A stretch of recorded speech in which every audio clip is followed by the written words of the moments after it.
entering the Zoom meeting. I had to hit the pause button so I don't hear an echo in myself there. Okay. 1 second here. And what are we doing here? What the heck happened there? Oh, there it goes. Okay, cool. There we are. Kind of, sort of. We are live and stuff and cool. All right. It's interesting how that went this time. That is life. All right.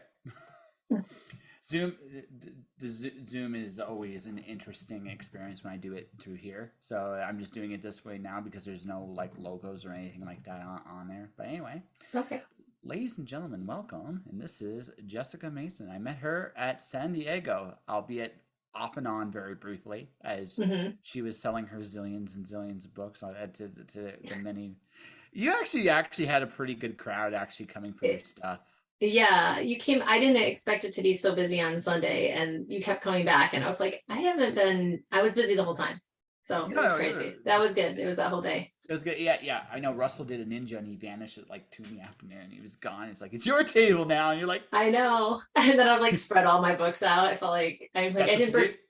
Well, yeah, and I have different titles, but I didn't bring them all. So yeah, at the end it was like it just Mary Shelley. It was all over the place. Well, that's what you gotta do, right? You gotta make it look bigger. Like I'm gonna be 2024 is gonna be interesting for me because I'll be doing this show on the road, like kind of like what I was doing at the con.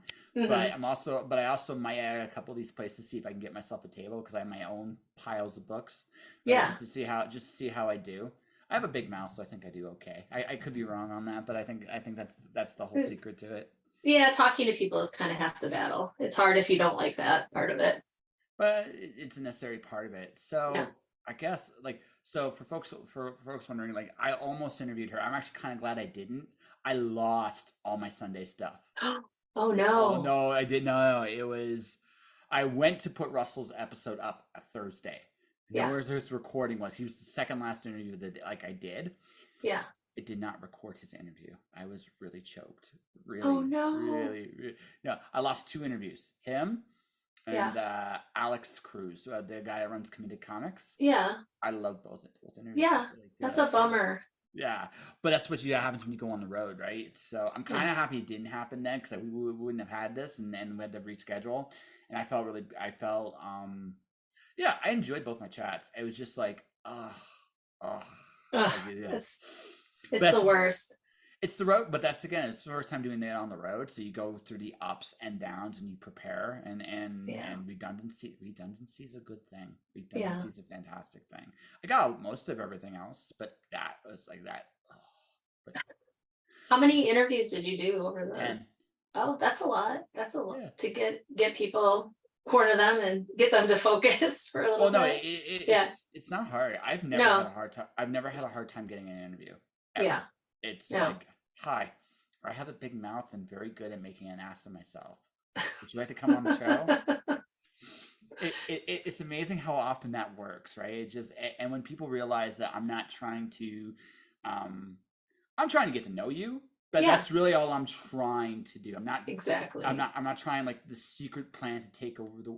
There's no. I don't want anything. Wait, we're not taking over the world. I was 100% sure that's what we were doing today. So which one of us is Pinky and which one of us is Brain? Oh, let me see. Yeah. I want to be Brain. I think for today, but maybe Pinky the next time to switch it back. See, I think so. Interestingly enough, there's an argument about Pinky and the Brain, but who really was the genius of the two of them. Yeah. Because if you look at the definition of insanity, it's doing the same thing over and over again, expecting a different result. Yeah. So by that definition, Brain is actually the insane one. It's true. Yeah, right. It's right. Yeah. Pinky's funny. Pinky's the smart one actually in that show, which is a really. But then again, a couple times Brain did succeed. A couple times it did happen. My favorite episode. It's my favorite Christmas episode of all time. The letter to Santa that broke the Brain. Broke. I didn't see that one. The letter to Santa. I'm gonna have to watch it right now. I know. I'll wait till after the show. But yeah. No, it's legitimately one of the sweetest things. Yeah. It's right at the cusp of Brain's victory, and it is. It's amazing because. I'm not going to spoil what Pinky wanted in the letter, but Yeah. it legitimately happens Oh, at the nice. same moment he reads the letter. It's actually genius. I actually think it's one of the best things I've ever seen. And you're Wow. gonna watch that and go, you're gonna watch that and go, that is incredibly clever. And it did that way back in like 1990, I want to say 1999 or 2000. I'm old. Well, So and I realized I don't think my kids have seen Pinky and the Brain, and they would probably like it. So it'll give you a chance to engage. Like I can't remember. God, it's been a while since I watched it. So, but yeah. Anyway, oh, I'm I watching watched. it again. I'm watching Yeah, it again. I mean, yeah, yeah. Look, the Christmas special might be the best Okay, Pinky I'll Brain start with the episode. Christmas special You, since you, that's you, the you, one. you're watching, you're like, oh my god, and then you'll be like, no, he's right. He's actually right. That is fucking brilliant. And that's just, oh, you can swear on my show, by the way. Okay, So good. yeah, When I yeah, start deciding to cuss, I'm ready. yeah. It's like if you throw an F bomb, I'm not going to care that much. Okay. I only have 2 rules. Don't be a bigot. If you're going to be an asshole, be an entertaining one. Okay. Well, I won't be a bigot. I might. Okay. I don't know if I can be an entertaining asshole, so I'll try just to be So, nice. most people can't. Most Yeah. people legitimately can't. So it's one of those things where just like Yeah. I say it right. It's a Yeah. nice way of saying don't be an asshole without actually don't being an asshole. You just don't have too many comedians come on, or you'll be in trouble. But yeah. Even comedians, like honestly, being an entertaining asshole Yeah. for an extended period of time is hard. You make a quip that will make people laugh, Yeah. but it's hard to act because there's such a line between like being an asshole, like funny, and being mean for the sake of Yes. being mean. Yeah. I actually hate roasts for that very reason because it's such a They cry because there's stuff that they say that you're like, "Yeah, that's funny, but that hurt that person's feelings. Like they're not made of steel. They're not, well, yeah, yeah. no, it's When they one of could those, go like one step too far. Yeah. yeah, I mean that's the nature of comedy. Comedy Yeah. kind of wants to push the envelope as much For as it sure. can, but Yeah. yeah. You can. I mean, I know some comedians will say there's no lines, but there's lines. They cross them sometimes, and you're like, and you can only do it by practicing. You learn when you cross the line, you go too far. But yeah. Well, I think you can legitimately say just about anything, but it all comes down to how you present it, right? Of course. Because, Yeah. like because you can. I don't think I think this is one thing. Like I don't think anything should be taboo to be talked about.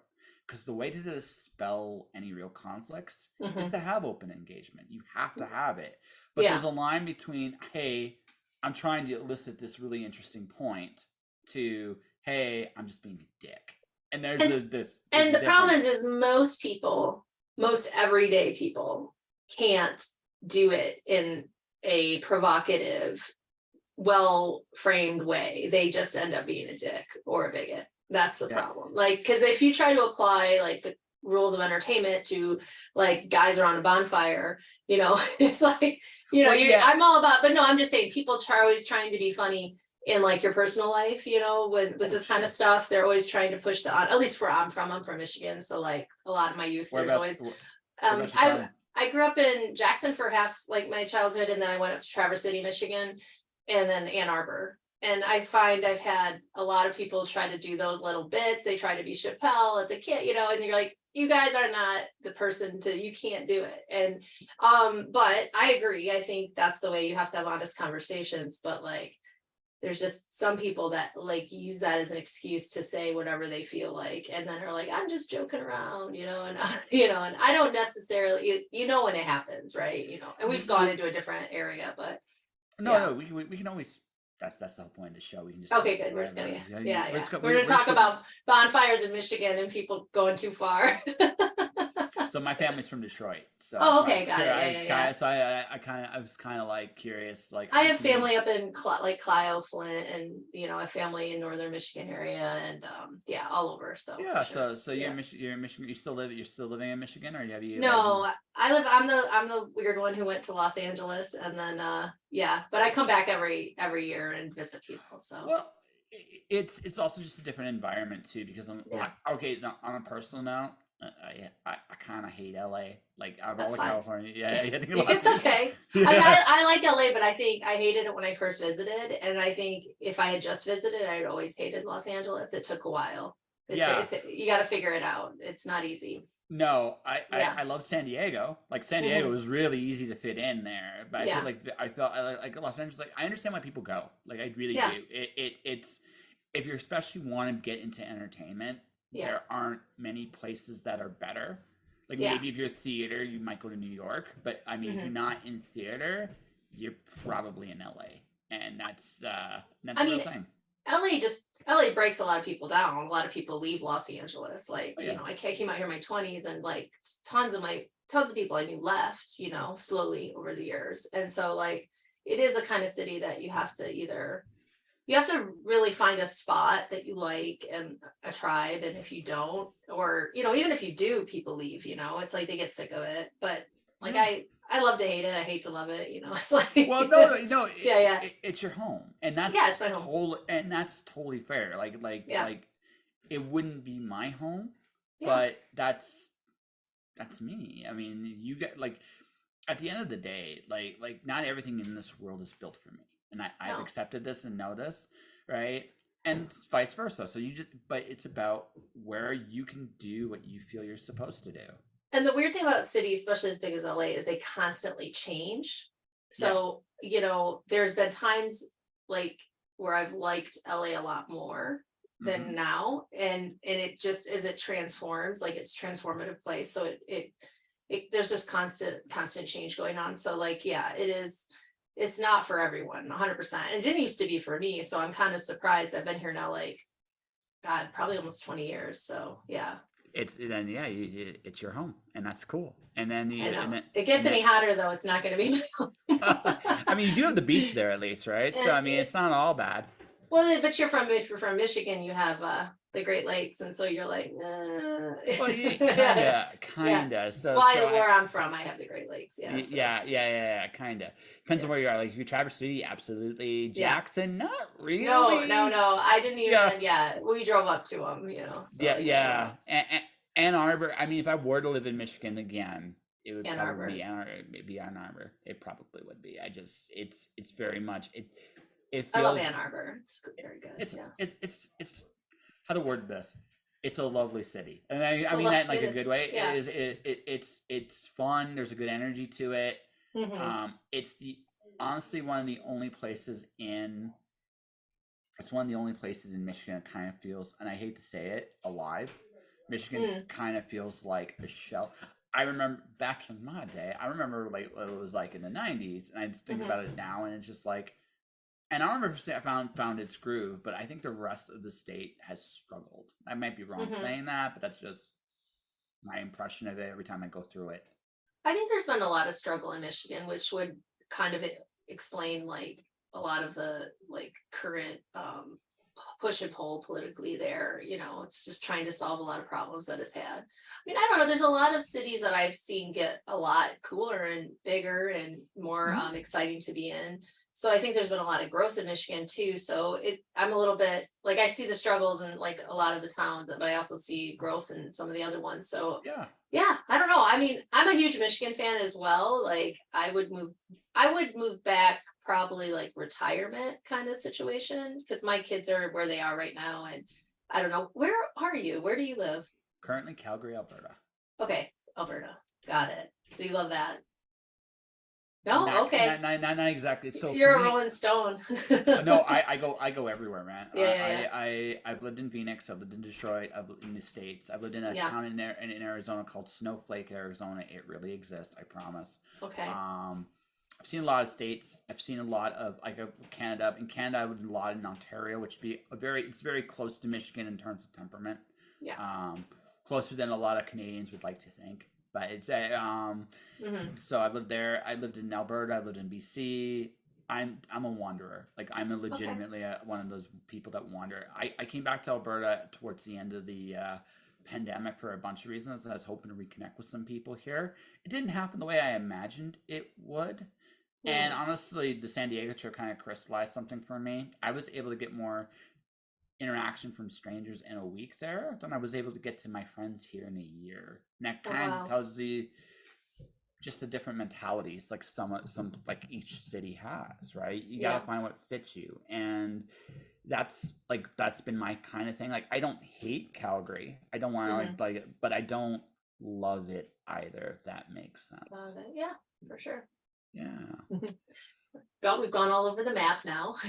Well, it's okay. Like Yeah, we're gonna yeah, get, so we're just yeah. talking, right? And No, that's I'm fine with it. I've only lived in the two states I've lived in Michigan and California. So, because I was born in California, like out really in, yeah, my dad was in the Marines, so I was born out in the Marine base at Joshua Tree, cool. 29 Palms, and then I didn't live out here though. We only were out here for like, I don't even know, 6 months, and then they drove me back, and we have lived in Michigan since then. And then of course I had to come out to California because of that. It was like, I was born there, I have to like go back to the order, where it all started, and and the film industry obviously, but I visited because I was interested in yeah. So those are the two states I've been in. So I haven't lived in other states.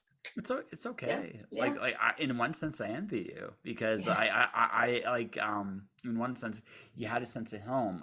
Mine was taken. So like yeah, me looking for where I belong that's been one of my life journeys, right? yeah, But the advantage I've had is I've seen so many places and so much growth, but from an outsider's perspective. But you've had it yeah, from the inside, and that's kind of cool. I mean, you got yeah. family, roots, growth. I mean, that's all good things, right?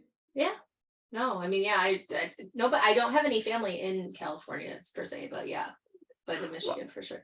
But I have that connection to it. That's why I want to come out here and everything like yeah, that. And then now I do have family because I have my own family out here, and tons of exactly. and friends that I consider family. So yeah, So I mean, I say you yeah, grew your own, you developed your own place. So you yeah. came out here for film, is what you said. Hmm. So did you want to make movies? Did you want to be in front of the camera?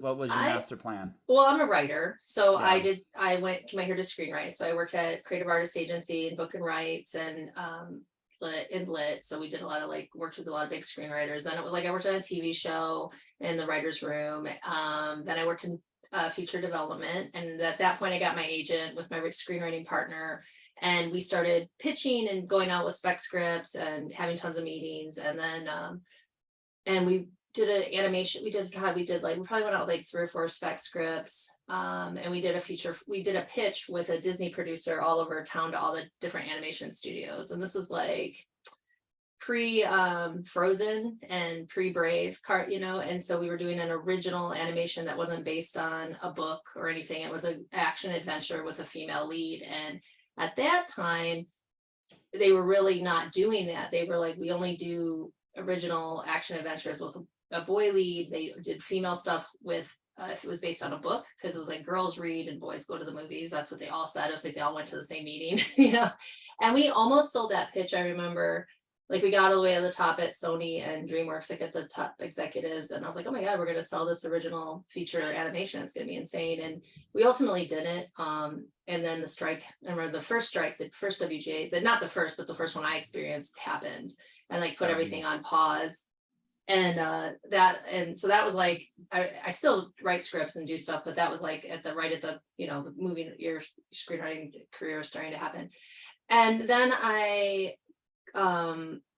what did I do? Then I produced a few low budget indie films, and I continued to screenwrite and directed a film of my own with my husband, who's also a director. He works on Young Sheldon. And then I got into youth programming. I started volunteering with young people because I went to college to do that. And I did with kids who had been homeless as my other side thing that I was into. But like, and I got sucked into doing it was like just kind of random. I was volunteering, and then I started doing like classes in youth programming and kept writing and doing that. And then I eventually, when I had my kids, I wanted to get back to writing novels again.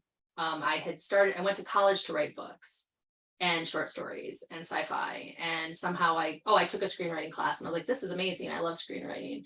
And so then I started to do that. So I wrote a novel, and which no one's ever seen, because that's the one I still haven't put out yet. And then I wrote a short story for my daughters called Plastic Girl, just kind of about my fears and hopes around climate change. And that turned into a trilogy, which I just finished up this year, called Plastic Girl, which is out. And then somewhere along the lines, I started going to comic book conventions and got back. A few of my friends were like, my writing partner wanted to do a comic. I was getting into I wanted to do a comic just because the two mediums like film and comics have that visual component. And I started going to cons to figure out what the current thing was, what people were doing. Because I was reading tons of graphic novels with my daughters. I was reading my own, I couldn't finish a book anymore because my mom brain. So I was like reading graphic novels instead. And so I suddenly was like, I really want to do this. And so I kind of tried to train myself to do it, and gave myself a crash course in comics, as far as just going to conventions, meeting people, watching what people are doing. And then started writing some comics. So that was my long answer to that short question. But yeah, that's yeah. Long answers So or short yeah, questions. I came out here. I've always wanted to be a writer. So yeah, if film was. I mean, I'm still involved in the film industry. It's just I got frustrated with it. It was not exactly working out the way I wanted it to work out, and so yeah, and it got to the point where I just was like, didn't feel like redefining myself once again, because I had two different writing partners. I wanted to redefine myself in prose and comics, and then if I ever get a chance to write a script, that'd be great. I know how to do it, but yeah, so it's kind of so because I had two partners, and so that was like, for me it was like I have my own scripts I've written on my own, but like to kind of, everyone knows you branded yourself at one point two different ways, and then it's like, okay, I gotta do it a third way, and now it's just like, oh my god, no, what do I want that to look like this time, and so yeah. It's funny, I had a drink with an author buddy of mine. He's got like stuff optioned in film. Yeah. And it's interesting. There is an aspect to the business that's kind of hard to grasp for a lot of people, like on the outside. That's this: they pay sometimes as much for stuff not made. Yeah, they don't want to see it out there, so they'll pay for it. Yeah, and that's just the dead. Yeah, and it's probably one of the most. I had another buddy on the show, like for a long time. He was paid to write content for them that never would get made. Just put, just IP. Because as you well know, IP is the real money in Hollywood, and so they would hire people to create. Like, it is such a strange industry, because you think the goal would be, I want to make as many good films as possible so people can watch. That's not the business model. It's almost like they make films out of spite sometimes. I'm sure there are plenty of them that do at the top levels, I mean, I don't think necessarily like at a director writer level, or a creative producer level, but what you're talking about is when you're talking about big executives and their little petty fights that they have, which I'm sure there's some truth to Entourage when you watched it. There's moments when I think people just want to beat the other person. There is definitely that competition between like agents and executives, and you see it too when you see like two projects come out at the same time and they're almost the same movie, and you're like, okay, what? And it's just they're competing, they're going quick, they're trying to race each other. I don't know. It's so definitely think people buy things to bury them. There's definitely proof that when a new studio executive takes over, they like trash the other executive's projects. So your project could be almost greenlit, about to get made, and then someone takes over someone else's job, and like, I hate that guy, I'm gonna kill everything he's ever done, and then there's a wake of tragedy and like lost, broken dreams. Yeah, for sure. I say all that just because it sounds to me like what happened with you is, it seems to be like, again, because you're right, writers, directors, even a lot of producers, they just want to see a good product out there. Yeah. That's all they want to do. But it sounds to me like you rebranded. You're like, you know what? I'm just gonna go back to what I really love to do. That's kind of what I. This is the sense I have anyway. Yeah. I want to go out there. I want to find my audience, my people in the stories I'm telling. And you helping the Houston makes me go like the Mary Shelley story. Now it puts things into a very interesting perspective for me. I believe that writers write what they care about. I do truly believe that, and it sounds to me like that youth stuff kind of came. It definitely helped with the Mary Shelley concept. I don't know if that would have existed if you hadn't gotten into these stuff when you were younger. Yeah, you never know. Right. I agree. I do think writers are driven. I remember my screenwriting teacher that I had really said something like that. Like, you have to write what you know.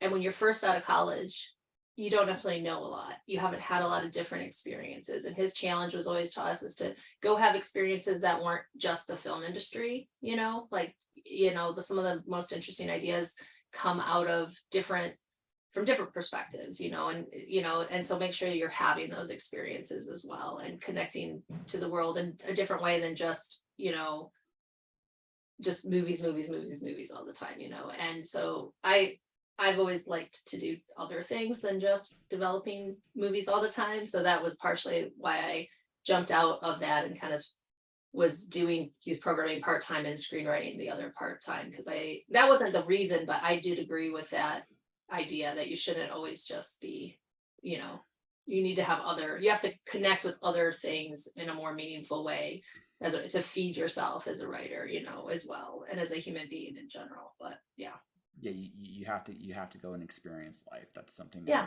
that's something that I think we all, and I think someone at 20 can actually come up with some really crazy experiences. 100%, yeah. Right. So I stayed. So when I was in San Diego, I stayed at a hostel at Pacific Beach. So I got to watch people of half my age just doing incredibly stupid shit sometimes, and it was like, sure. But I say that like it's a good thing. They're going out there. They're like, some of them are traveling the world right now through that lifestyle, and it's just like, you know what? This is a good way to learn who you are, and like I said, you can do an awful lot, and I think honestly the biggest challenge in the industry is it's not creating a story, it's creating a story that kind of reflects who you are as a person, because that's the stuff that you're going to find people with.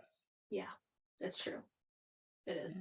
Because when you're not, your material's not connecting, it could just be a hit and a miss, or you made a mistake, but it might just be that you're not the messenger for that story. That's happened, like, not that anyone can deliver any story, I believe that, but at the same time, there are stories that are more right for me and stories that are more right for you. And, and when you hit that one, it, because it's easy to talk to people about, it's easy to pitch, it's easy to excite them about. You're not working as hard, you're not convincing them they need to look at it, you're just telling them about it. And the people that are, you're going to get the interest of like minds, kindred minds, and things like that. So yeah, like my current novel, like when I write it, it's easy.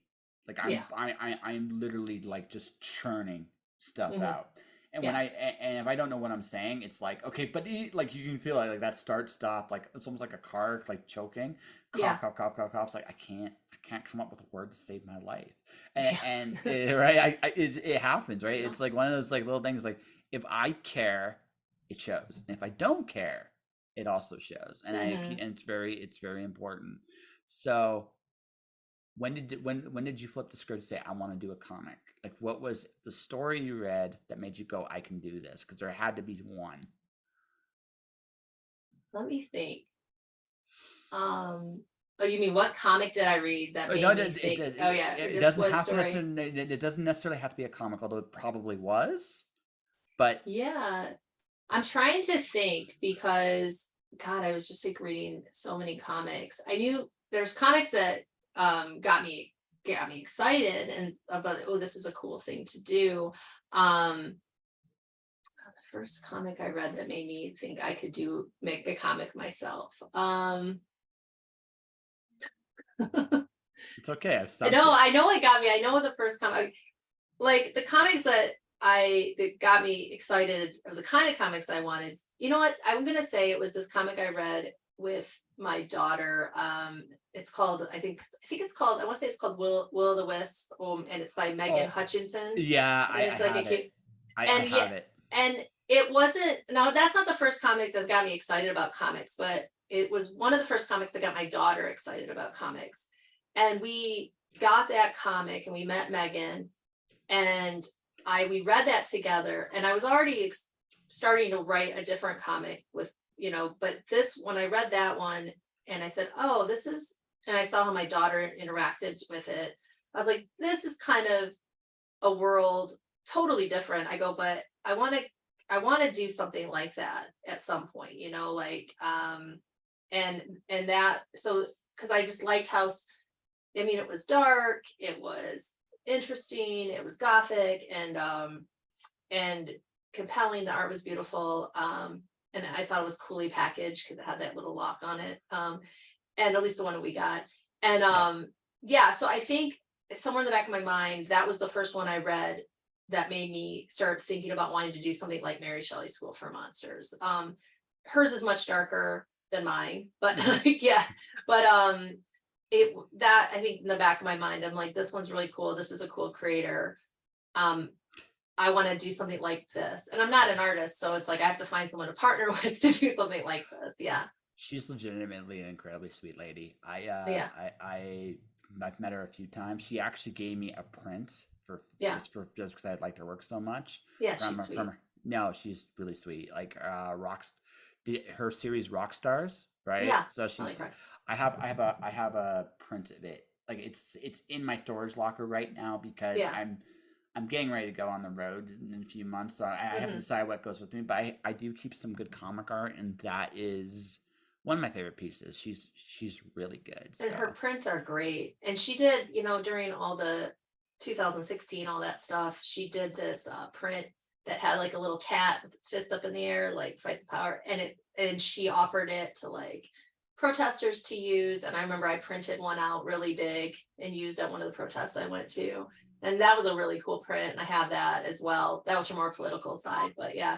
So yeah, she's an artist that, I mean, that's more I would say the last 10 years that I've interacted with on this like quest to do this that really inspired me. So I would yeah, no, point to her. That's and I would really searched. I really went into like what the indie comics scene was doing and seeing, because that's what I felt like I would be coming from that perspective. And so yeah, but that's one comic.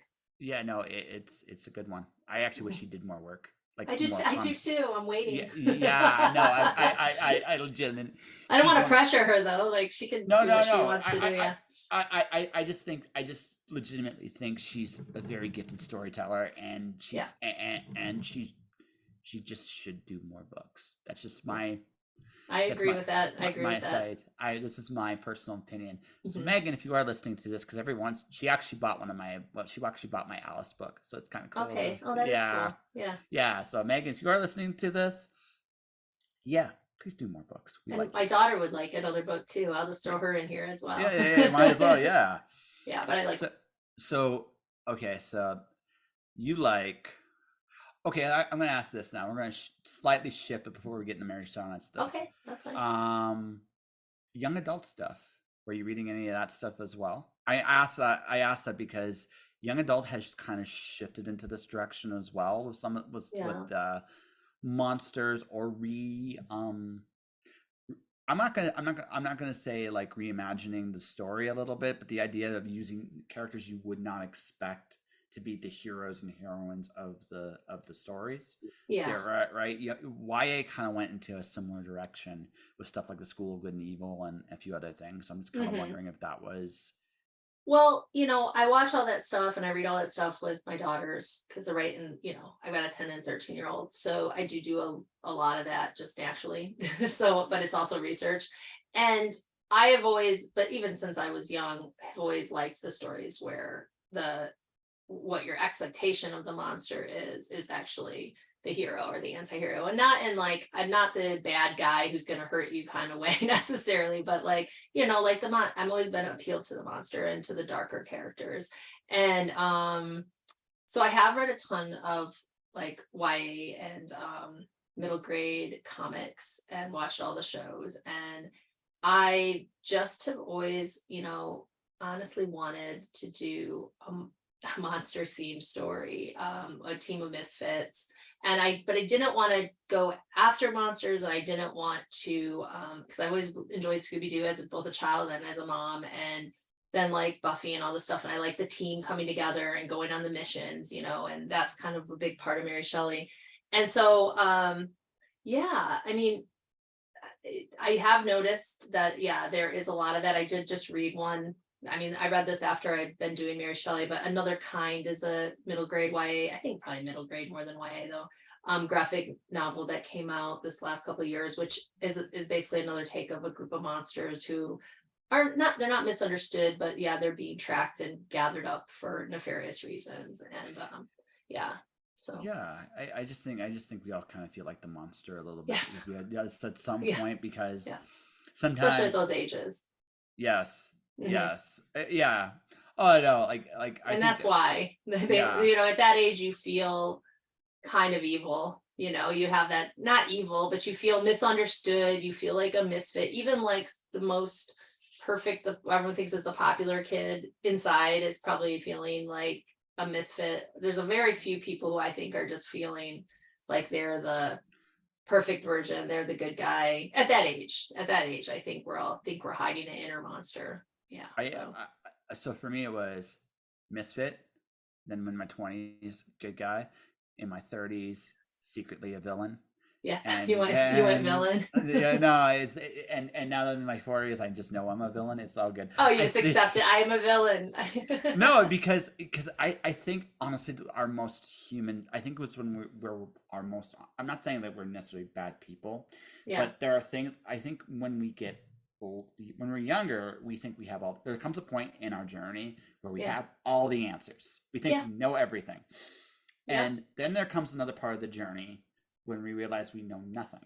Yeah. And That's a fun part. yeah, right. So I think what happened in my like again for me, just my own life, I realized that there are moments in my life where I did not make the best decisions, and Mhm. I'm okay with it Yeah. because I've learned from those things. Yeah. Now now that I am now in my like I'm 41 years old, and I'm like, Mhm. okay, some of these things I can still change. Yeah. Some of them I can't. Yeah.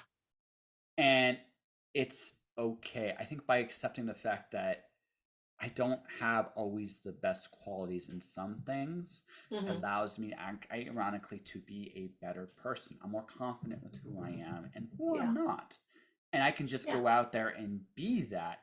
Now, at 50 years old, you might see me walking down with one of those obnoxious red capes. I look at like Spawn. I'm like, Oh my there's no God. use. There's zero use for this cape, but it does look awesome, right? So, Yeah. right, Yeah. right. But I Mhm. think there's just a natural progression of.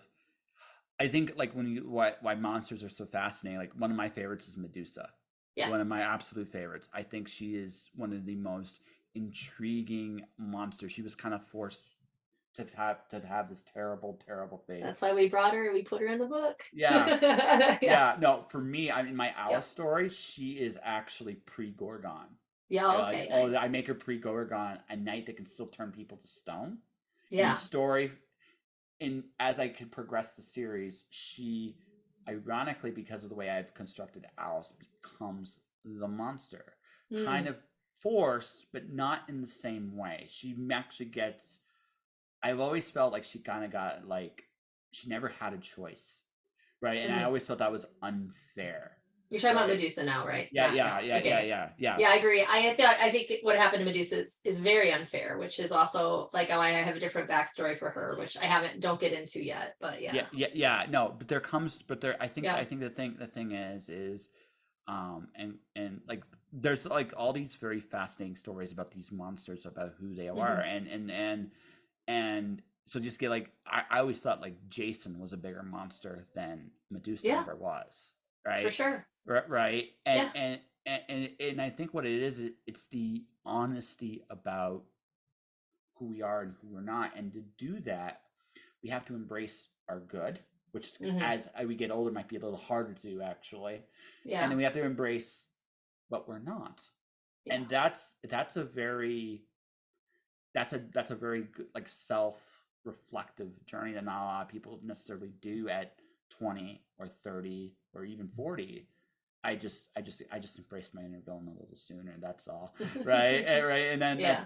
that's I think that's the thing. I think that's why monsters are so fascinating because there are parts of ourselves we see in those monsters, Yeah. and And you should see them. You should see yourself, and because in the myths and in old myths and all the stories and folk tales and everything, the monster is serving a purpose and is a role in the story and in part of the community. And so what is that representing both like internally inside of you, and what is it representing externally, like it for the whole community? And so like the monster is just as much part of, you know, who you are when you read those stories, like when you can't putting yourself in there, if you can't relate to the monster, you might be in denial. That's that's what I'm saying. You wait, know what well, I mean? you might You be haven't embraced any part of your inner self, like darkness at all.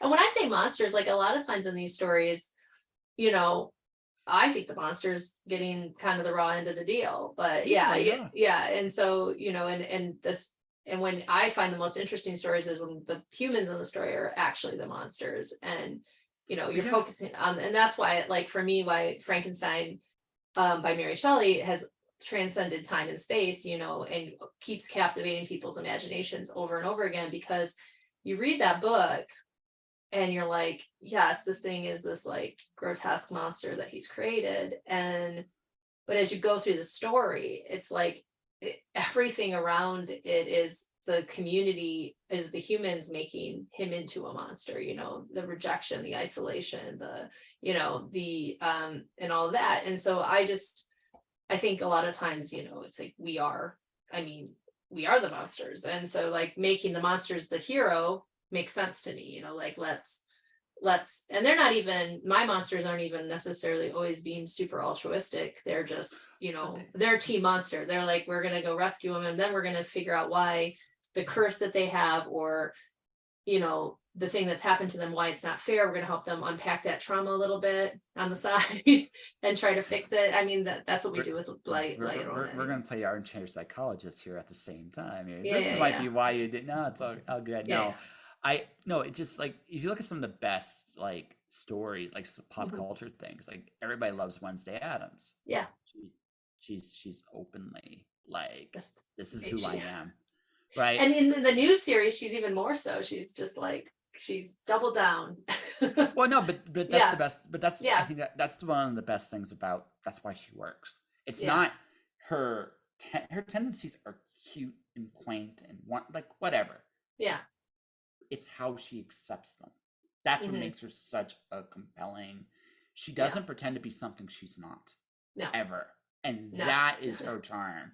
That is actually her true charm, right? So no, it's true. She's very straight up in your face about it. Yeah, and you're either going to accept me or you're not, and either way, I'm still going to be me, and that is probably one of the best things about her. And when I look at monster fiction, quote unquote, we're gonna call it monster fiction because there's no. I think that's fine. Yeah. Yeah. I think a lot of that's what's about. That's also why like the X-Men have always have such a huge appeal as well, because it's hugely inspired by them. Yeah. Like whoever the misfit is of the day, whoever the misfit is of the day, right? Whatever peer, because there's always going to be people that are ostracized. It's just it's human nature to some degree. Yeah, we got to have someone to be on the outside, to be other, to be. It's the nature of intelligence is we discern difference. It's just how we see the world.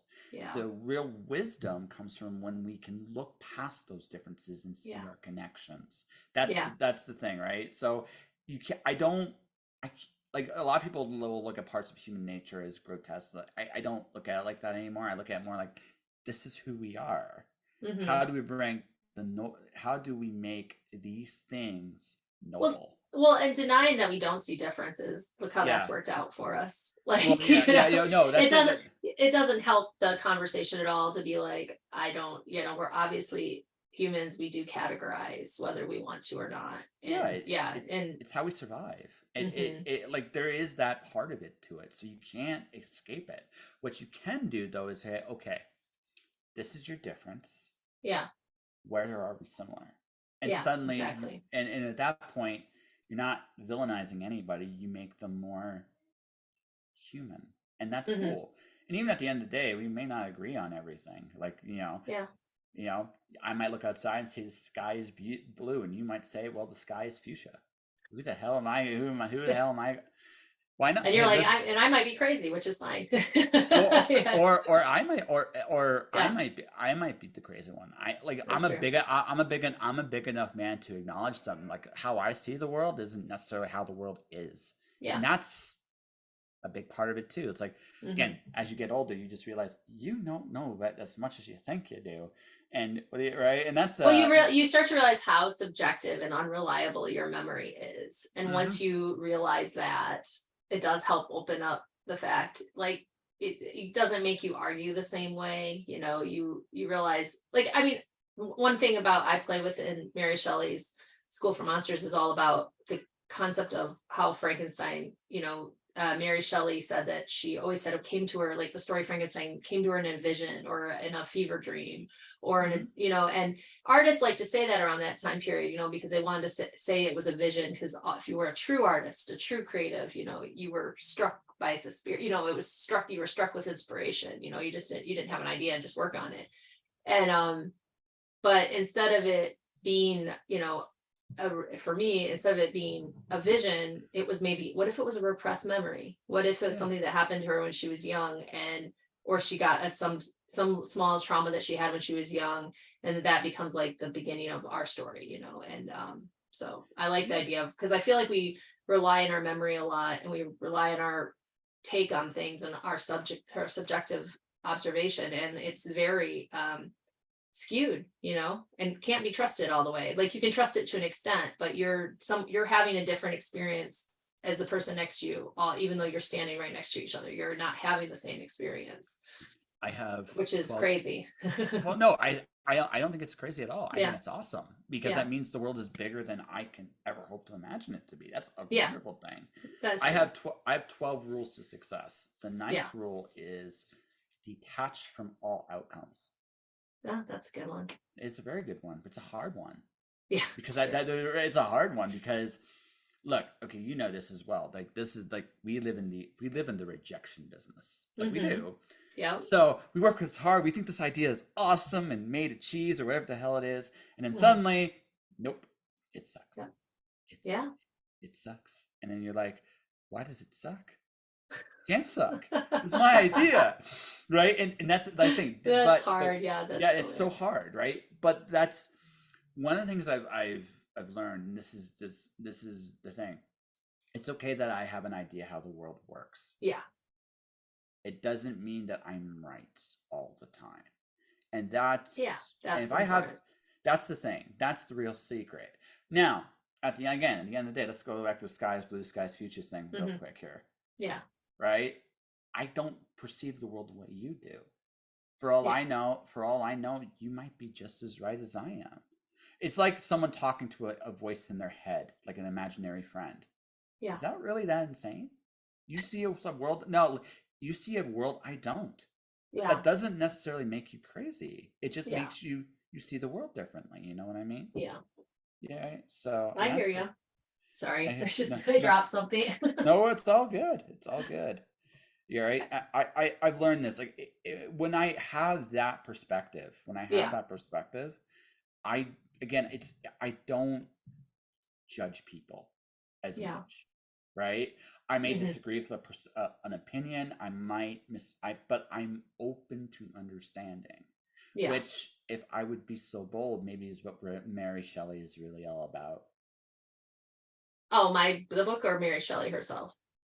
Actually, maybe both. I do think Mary Shelley was very open to like new ideas, reforming society, not following all the rules, and basically, she was already very open to all this stuff. But I do think a lot of for everyone who's listening doesn't know, a lot of what I'm trying to do with Mary Shelley's School for Monsters is,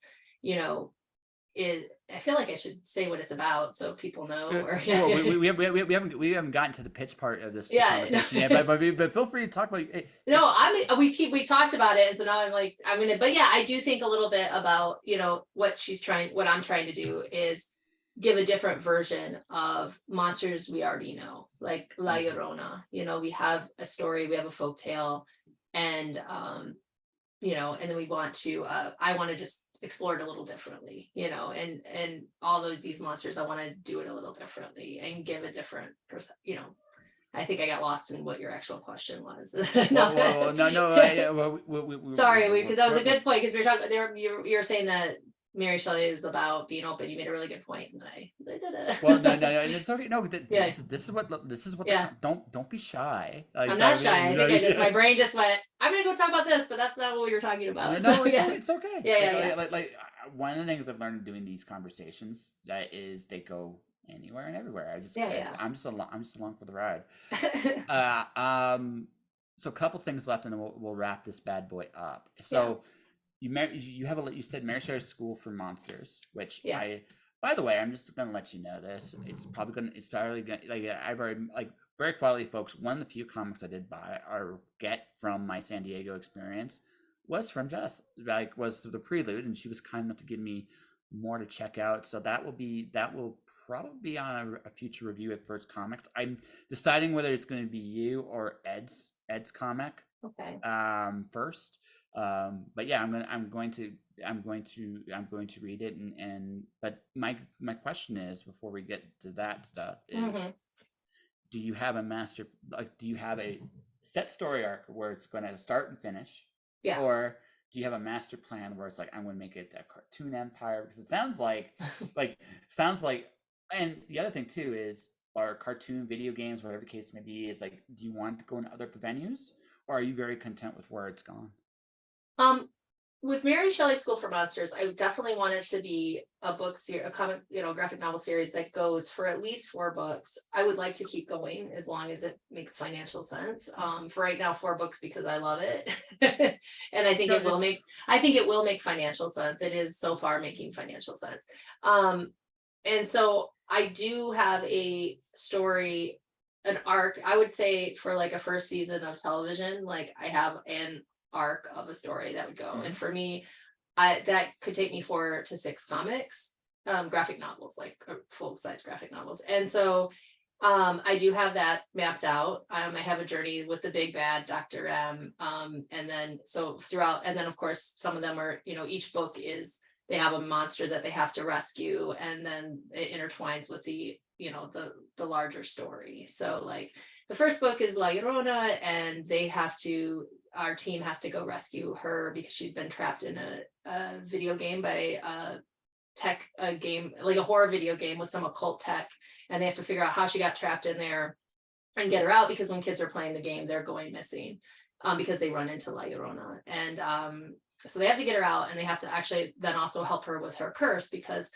I picked La Llorona first because her story is so dark. She murdered her children.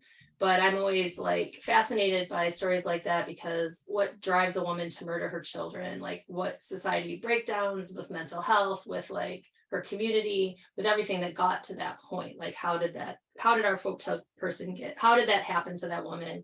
Should she be punished for all eternity for it? I mean, it's a very evil thing to do, but it's like, Mhm. so we could play with that idea, like how much, like how did people who are also responsible for the death of those children just let off scot-free and everything like that. So, and then in the next one we're going to deal with we're going to Japan is all I can really say, but so we'll have new monsters. And yeah, so each one we're going to go rescue a monster, it's going to tie into the school, and then we just keep going. So yeah. And then Okay. yes, I would like it to be a TV show. I haven't thought about video games or anything like that, but that would be my next step, is either, and then it's just deciding whether it would be a YA age TV show, like a Wednesday or a Stranger Things, or if it would be a younger animation, like a Kippo or something like that, or Scooby. So it's just I age wise. so this is going to age myself just a touch. Yeah, Remember the original Teen Titans cartoon? yeah. I I see. like That's teen. how I think I could. I think that would rock as a Teen Titans Yeah. cartoon. And I think when I originally wrote it, I definitely wrote it with those kind of shows in mind, Yeah. and then it's just depends on what, as a writer myself, as a TV writer, as a script, I would maybe want to write live action, which would be more teen, but I Yeah. also love animation, great animation shows with teams that go on little things together. So I think it does definitely depend on, but I think the audience for the graphic novel is definitely probably, you'd be in the more Teen Titans kind of But thing. Yeah. well, actually, it's funny. And then we'll wrap up. I actually did an Yeah. interview with someone that worked at Animation Magazine. She actually Yeah. broke down. She does television as her thing. She actually broke Yeah. down why live action was easier in a lot of ways Yeah. than animation. Animation, like with all respect to, like I joked about it as by people that are actually on the movie sets really want Mhm. more off 99.9% of the time want the best movie possible. Yeah. And even then, like just the right crew, the right cast, the right, like there's a Mhm. lot. Movies are, in my opinion, or actually anything, television movies are like magic in the sense Yeah. that to get them to work very well, it's Hmm. almost like a miracle each and every time because it's the right people at the right place at the right time. And that's the Yeah. challenge with live action. Animation, it's like, oh God, this is like they're like there's a little miracle at the beginning of live action, but once if you somehow capture it, Yeah. it's actually easier. If Hmm. whereas animation's like, well, you don't need necessarily that, but you got to have like a lot of things kind of aligned to make Yeah, it work. for So sure. yeah, so I could maybe that's part of it. I don't know. Although Well, I it's just well, it's a different type of as a writer, it's a different type of storytelling, yeah for from the writer's perspective. Like if you're doing animation, you're working with a storyboard, you've got it's a different you got two different storytellers going on there, and then so it just depends on the kind yeah what I kind of writing you want to do. Yeah. yeah no But no they're it's fair. similar. Yeah. Yeah, it's fair. Question. Okay, this is the last question about that is a writer slash producer or just writing the show. Like, would you like to write the show or would you just produce the show? Well, like, what would be like the ideal here? Oh, I would want to write Yeah, slash produce the show, but yeah, I would also just like the show to get made. So I'm also no ego on that front. yeah. But No, yeah, I mean, but ultimately though, I would say I would want it to get optioned, but I would definitely, if it was going to be a TV show, want to be staffed on it. And then at that point, I mean, no, it's I would fine. most likely be a writer producer because I created the source content. But yeah, No, but yeah, I totally get that. yeah. I totally do. But Um, that's a future. no, But but hey, yeah, I just put it out there because you never know what'll happen. You have a great book, like what yeah. I have read so far. You have a great book. And you haven't, and I haven't got you. I got to send you the digital copy of the whole book because uh, that's where you yeah, get into the yeah, the story. it's one of those. It's one of those ones where I was really intrigued. That I have read so far. It's like I'm genuinely intrigued by it, and it's you have a cool concept. You really, Yeah. really do, and you should be very proud of it. And Thank you. I can see where, just based on some of our conversation here, where some of those influences are. So, um, I think we have an interview here. What do you think? I think so. I Yeah, mean, yeah. yeah. I mean, it's happening, right? We can't. Oh no! Hey, listen. Some like very rarely, you'll get an interview where it's like, Mhm. right, Yeah. right. I think we had some. I think we had some fun, Yeah. and yeah, it's really cool talking with you. So this is the part where we do with all the magical promotion and stuff like that. Okay. So you should do the magical promotion and stuff like that. All right. How Well, about you can help people? okay, I'll do that. I'm gonna pitch the story because I didn't quite do it yet. We kind of went around it, but basically, Mary Shelley's School for Monsters, La Llorona and the Machine. The concept is that a young Mary Shelley is in the graveyard. She comes across a cult mad scientist. He has kidnapped the evil Book of the Dead, the Necronomicon, and when she touches it, it casts a powerful spell and splits her into two versions of herself. One version that goes on to be the Mary Shelley who writes Frankenstein, and then a supernatural immortal teenage version who goes on to rescue other monsters and start a school for monsters, kind of all of the X-Men. And they go on missions each book to rescue a new monster, and La Llorona is their first monster. They have to get her out of a video game. So we had a really great Kickstarter for this in May and June. We raised about $11,000. We just released the book at San Diego Comic-Con, did really well at that show actually. And sending out the Kickstarters this week, the next 2 weeks, over the next 2 weeks. And you can pre-order the book on either my website, wickedtreepress.com, or you can go to the Kickstarter page for Mary Shelley School for Monsters and it'll bring you to the backer kit pre-order page and you can do that there. You can find me at Wicked Tree Press on Instagram or Facebook.